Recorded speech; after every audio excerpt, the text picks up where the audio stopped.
Polymath, and my gateway drug in this space was, even though I was originally a Silicon Valley guy, I started a couple companies down in the Valley, I was an economics geek as well, and that was kind of my introduction to the space, was the Austrian School of Economics, which, as a lot of you know, is kind of the underpinning of this whole movement, of the whole ethos. So that's kind of what got me interested in the space, and I kind of quickly moved from just learning about it to taking action. I was involved in the first wave of ICOs. I remember it was 2013, 2014 when Mastercoin was coming out, then MadeSafe Coin and Factum, and I was kind of advising and sponsoring and investing in those projects. And I kind of transitioned from them and had another good luck series of events where, being from Toronto, I got to meet Vitalik and the Ethereum founders, and my education in this space continued.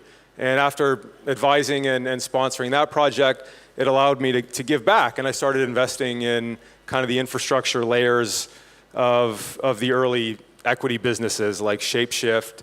I was a seed investor, and CryptoKit, which became Jax. So that was kind of my education, and I think that helps make me uniquely qualified to help solve this next wave of ICOs that we think is coming to the blockchain, which we'll talk about in a second. So to take a step back, we kind of look at this whole marketplace as being delineated in between two tokens. We've talked about this a bit so far at this conference. You have protocol tokens or app tokens. These are app coins or utility tokens like Bitcoin and Ethereum. And then on the other side of the spectrum, you have security tokens. So these are asset-backed tokens where you expect some kind of profit or capital gain, is the best way I can describe it. And these are projects like Blockchain Capital. They kind of blazed the trail here. Brock spearheaded this whole movement. And this is kind of the beachhead that I think is emerging the next tidal wave of tokens. Okay, we got the wrong deck here, but I had a whole thing on the SEC, but is anyone not afraid of the SEC at this point? No, that guy, you should be. So yeah, the SEC isn't kidding around, and we kind of have to, at this point, comply with what they're doing. So this is the key slide for us. We think that right now, even though security tokens only represent a small sliver of the total token universe, that paradigm is going to shift. And in the next decade, a lot of really smart people think that security tokens, that is like tokens backed by real assets, is going to dwarf application tokens. And I know the panel was talking about predicting, where the price of Bitcoin and the raises everyone's going to do. I think you have to split it up in between app coins and securities coins. And this is what we see happening. There's an emergence of securities. And we think it's happening now. Like every day with our project, we see real businesses, real funds, real securities stampeding towards the blockchain. It's not just me, a lot of really smart, academics and business leaders. It's kind of cliche at this point. Everybody's realizing they're getting disrupted by tokens, and they're all trying to join the party now. It's an important question to ask why everyone's interested in tokens for their securities, and I think it's simple. Tokens just function better, or rather securities function better as tokens. They are always open 24 hours a day. They're completely accessible to 2 billion people that don't have bank accounts, don't have access to Western capital markets, and they're faster. There's less transaction fees, the settlements are faster. But with all that said, I think I've learned that there's actually one reason that trumps them all. And even though businesses love to say they love crypto, what do businesses actually really like? I'm asking, what do they actually like? What do businesses want? Money, yeah, they want money. They want a crypto fundraise. And a lot of projects in this space that are trying to tokenize assets, I think are missing the point. It's not about chasing a problem, it's about solving problems. And these funds want money. They want to go on shopping sprees. So the solutions have to help them raise crypto capital so they can liquidate it and go on a shopping spree and buy real estate or invest in startups or whatever it is they do. But here's the problem. Launching security tokens is hard. And there's a reason only a few exist to this day.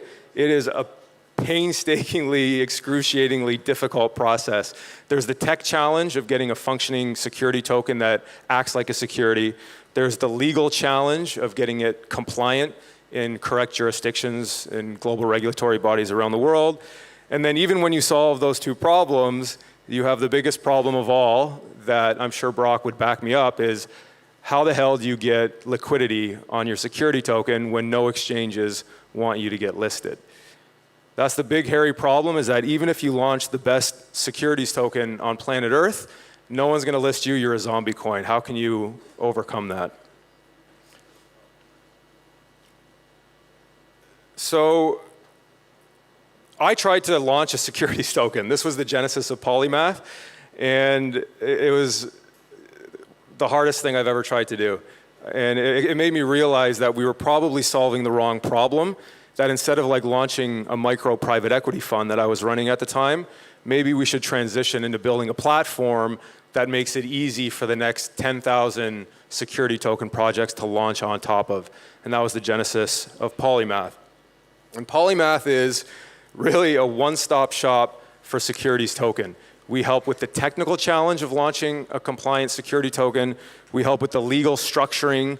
You know, are you offshore? Do you take US investors? If you don't, how do you block them? All of these questions. And then finally, liquidity. We help all of our security tokens on our platform instantly get liquidity. I think the best way to think about Polymath is what Ethereum did for application tokens, Polymath is aiming to do for securities tokens.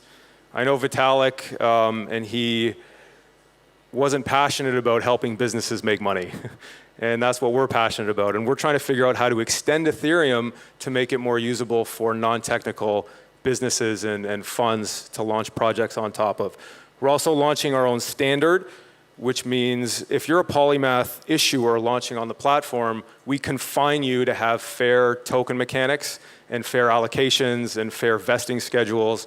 So all of the investors on the platform know that they're not getting screwed by bad economics. The Polymath stack, I don't have too much time, so I'll focus on the key points.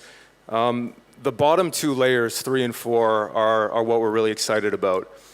Our legal layer is powered by a global network of crowdsourced legal professionals.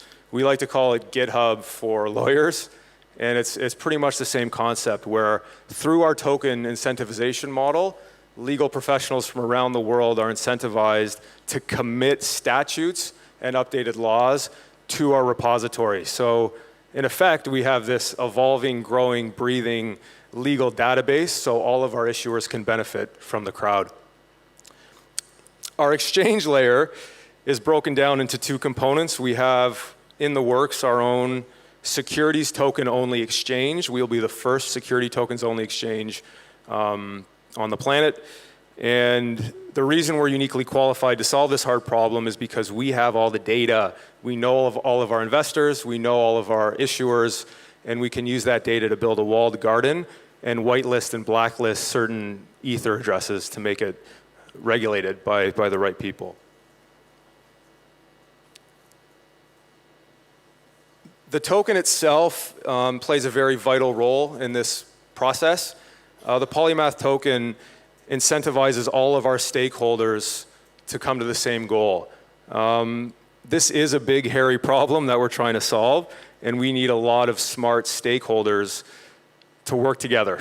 So those stakeholders are the investors, people that want to diversify a portfolio of asset-backed tokens, issuers who are trying to launch projects and raise money, as well as developers and legal delegates who are help sustaining the platform, and third-party integrators as well.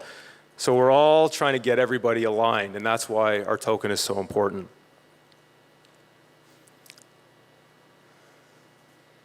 A good way to look at this is the next generation of security tokens. We're trying to like BCAP launched the revolution, and we're just trying to add to it by breaking down the barriers to do it for normal people.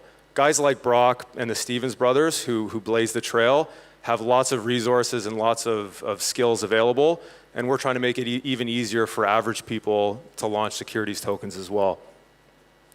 A good way to visualize our vision for this is to look at the market cap of app tokens. That's the chart on the left. And if you kind of look at it, it was Bitcoin where it spiked when it launched. Then you had, Mastercoin, MadeSafe Coin. But it was Ethereum that launched that was the inflection point for the hockey stick. And after Ethereum was launched, there was a flood of new market cap coming to this ecosystem. And I think our biggest insight to date that we don't hear a lot of people talking about is the security token world is going through the exact same transformation right now. It's just a couple years behind. Right now you have a few securities tokens, successful ones like BCAP, and Joe Lubin did a securities token. And the market is begging for a platform that makes it easy to launch the next wave of security tokens. They need another hockey stick, and that's what Polymath is aiming to do. Become a platform that breaks down the barriers to launch the next wave of security tokens, just like Ethereum broke down the barriers to launch application tokens. We've been busy, and even though our product isn't fully launched, that hasn't stopped us from ICOing securities. And our first issuer is a venture capital fund called Summerhill Ventures. They're launching their next fund called Monage. It's run by Gary Rubinov and Jeff Pulver. Jeff Pulver is the inventor of voice over IP, which is the protocol layer we all use for internet phone calls.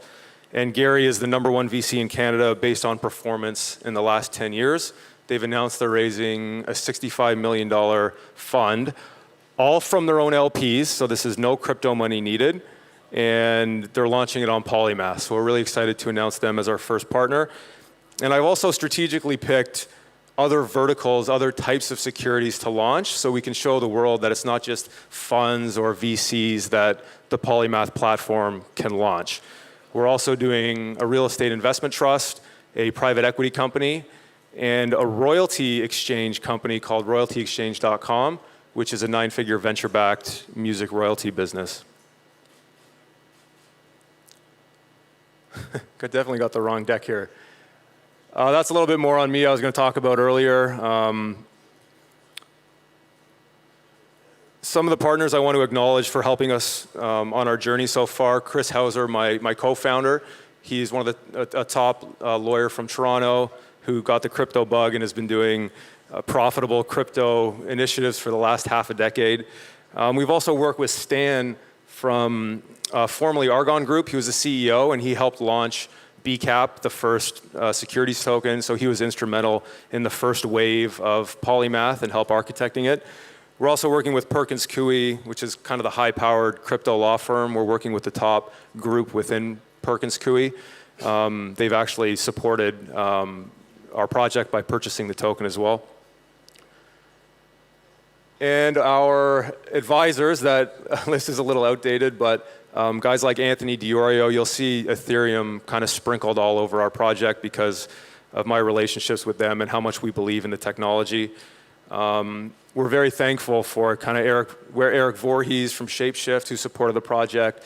We'll be launching on Shapeshift as well. Matt Rozak, who's kind of a Swiss Army knife in the crypto space. And Steven Narioff, also from Ethereum, who invented the concept of gas, something that we'll be using as well. Okay, well, we got through the wrong deck there, but thanks, everybody. We got our booth downstairs. For any other questions, we'd love to